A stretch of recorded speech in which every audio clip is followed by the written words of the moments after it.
Say her name again. Captain Daniele was the one that approved to sending me to Pod 1A, Room 12. Just because, just because you didn't, Yes, just because you was fighting for your constitutional rights. yes, because I got pulled into this what they call it, rewritation, I don't know, this review thing. And Toya, Tia, something like that, on the other side, Pod 3B. And she sent me, I got her name, it's on the paper, but I found the first one. She called,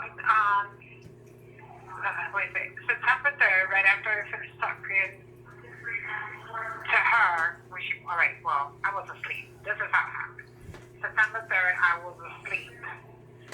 And I got woken up when they was announcing names and stuff, when they was calling a whole bunch of people. And that's what freaked me out, because I overslept a little bit. I thought it was just a little tired. So,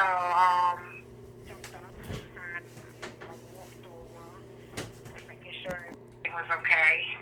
And the lady said, "Oh, I announced for you, and they calling you down the hall." And I was still half asleep, but I still walked to where she sent me to. And the lady said, "Well, was you asleep?"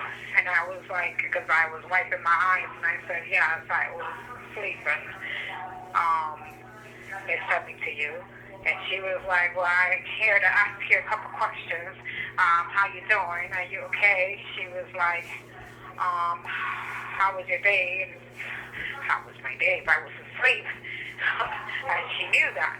So it was kind of odd. Then she said, "Well, are you trying to hurt yourself? Are you trying to kill yourself?" And I looked at her like, "What? Why would you even ask me a question like that? I just told you I was asleep. I just got woken up." He apologized. And she's like, "Well, this is my job." And, I said, "I'm under distress," and I played the fifth.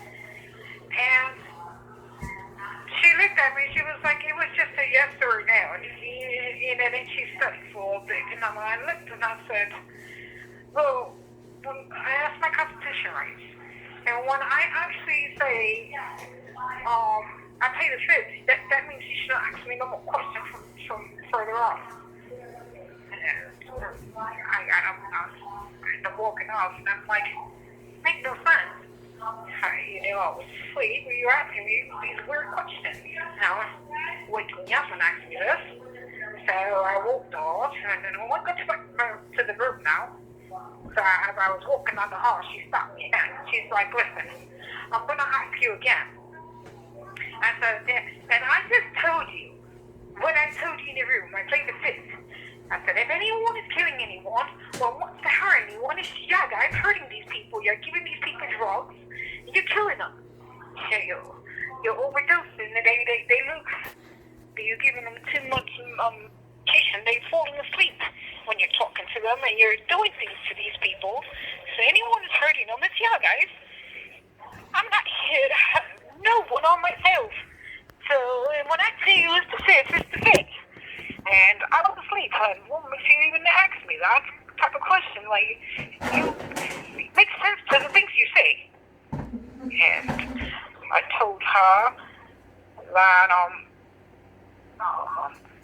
that she said, "I'm gonna, you're not answering. I'm gonna take that you're hurting yourself." I said, "Obviously, that's not what the Constitution means." So hold up. So she just put on record a false record stating that you hurting yourself just because you didn't want to answer her question. Yes. So after that, I said, "Well, I'm going to report this, and you better respond to this one." Because she's like, "I'm going to write you up." And I said, "Well, I'm going to report this, so let them know what you're doing, because it's wrong, and I have constitutional rights." And it's wrong that for you sitting here saying that what you just said, that I'm trying to take my life. Well, you know, that's not what I said. I talked about my constitutional rights when I'm entitled to. And she just smiled and grudged and walked away from me, and I called you immediately. And then I seen the captain walk in, and I had a lot of time to share what I have to share with you briefly, and she locked everybody in, so I already knew she was coming for me because when it spoke to her, and she had a paper, and we all locked in, and I locked in too. I had to hang up the phone with you, and then she walked to the door, and she was ordering me and said, you need to do what she tells you to do. I said, no, I don't have to do anything that no one tells me to do. I have my constitutional rights, and I can speak for myself, and that's exactly what he did. And you're going to take the same thing that I tell her. And she said, this is not the way it works here. You're going to do as I tell you. I said, no, ma'am, I'm going to speak up, and that's my constitutional rights. And she came, and she's like, well, you're going into whatever pod 1A, because the report was that I didn't answer her, so technically that's saying that I want to help myself. That's not what that means, and that's wrong of you. That's what I told her, but she didn't really care because I told her I was actually pushing back on her, letting her know that I had constitution right, and she just did not want to hear what I was saying. So she called back up, and a whole bunch of people came in, staff, and they took the chair out, make it seem like I was like housed out or something, and then I was just standing there. I'm not harming no one. It was, me, they got to put the hand court. They told me to turn around, and they put the bracelet in my foot, put the bracelet in my hand, and they came with this camera, and they recorded me all the way. They left me off the pod to the other pod to the 1A, and then they put me in there. There's the crazy part to this pod, that this pod has camera faced towards the room that chose for me, and as well, there's like a big bubble towards to the top second floor that you can actually look to the bubbles, right to the reflection to the room. So the office is right there as you walk in, and then you got a whole bunch of doors right across from you, and there's a whole line of inmates in the room still, and each one, so they can actually look down to the room 12, and they can see whoever's in there if they want to stand there. And actually, this was like really, really ridiculous, because why would I have to she's like, take off your clothes right now, or I'm going to call the guild squad. They're going to come with their suits, and they're going to spray you down and pepper spray you. I'm like, why would you do that? I'm not taking off my clothes while all these men, officers, are standing there. You have guys, and one is recruiting. She's like, no, he's going to be pushed to the side.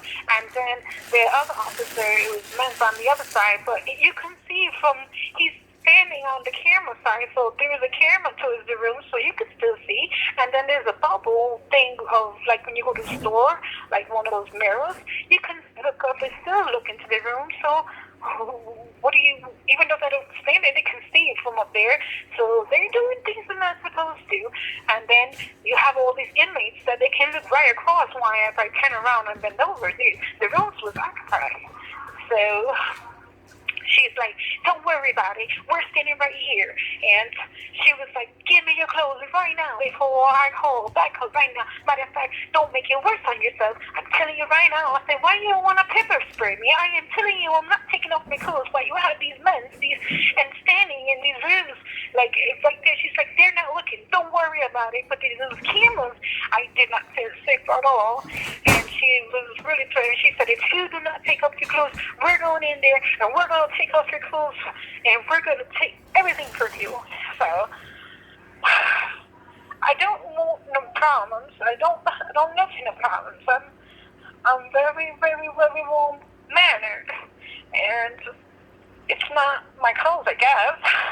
So I took off the clothes and I just gave it to them, and she's like, here, take this, and she gave me like this little dress total thing, but it don't fit me, and the clip off keeps coming off. Because she's like, I told her, I said, but it comes off. She's saying, oh, it's because we wash it so it doesn't stay. But all right, so I stood butt naked with only a blanket, and the whole night to the next following day, which is the 4th of September, and it was very weird because it was men's officers working through the night, and they can actually walk by, and they had to look in the room, make sure you were right and okay.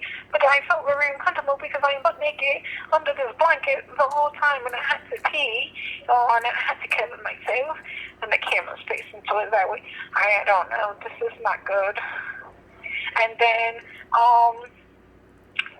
she came to me September 4th, around 10, no later than 11, and I didn't eat breakfast. The other thing is that they was giving me food, and it was very weird because I couldn't eat the food because they know I don't eat meat, and they still give me vegetarian meat, so that's why I ordered food commissary. So if I couldn't eat the food they give me, I can make myself some soup. And I do have a big order of food, but they took everything from me, so it's not like I could eat anything from my commissary.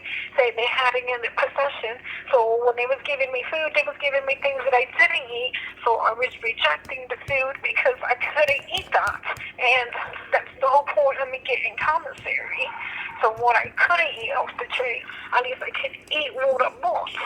So I went starving a little bit, and I was like really kind of scared because I was saying to myself, I said, oh man, no, I'm not eating because they know I don't eat this, and now they're going to think that I'm really trying to hurt myself when I'm really not trying to hurt myself because they know I don't eat this stuff. Yeah, so they purposely giving you foods that they know for a fact you don't eat, just so that they can make a lie stating that you're trying to kill yourself just because you don't eat, and that you are allergic to a lot of the foods that they serve you, and that it's a religious thing that causes you not to eat certain things. Yes. So I was in a really tough situation, but I knew that my body couldn't take it, so I stood firm because if I put that in my body and I throw up, it's like I'm hurting myself, and that's not what I wanted to do. So I told her, I said, I'm sorry, I can't eat that. But at the same time, I was kind of nervous because they was already giving me food. See, they already knew because they watch me every day and they hear me talk to you. Yeah, guys are sending me money and find myself food, and I also changed the tray, so they are really alert and unknown of what's going on. So what they was doing was sending me food, and I really can't eat, and I don't eat, and I was like, and they had the commissary stuff, so I was like really, I was stuck for a little bit, and I was like, they're gonna think that I'm trying to hurt myself when I'm really not, because they know I don't eat this. Yeah. And I was really hungry, and I really wanted to eat something, and I didn't know what to do.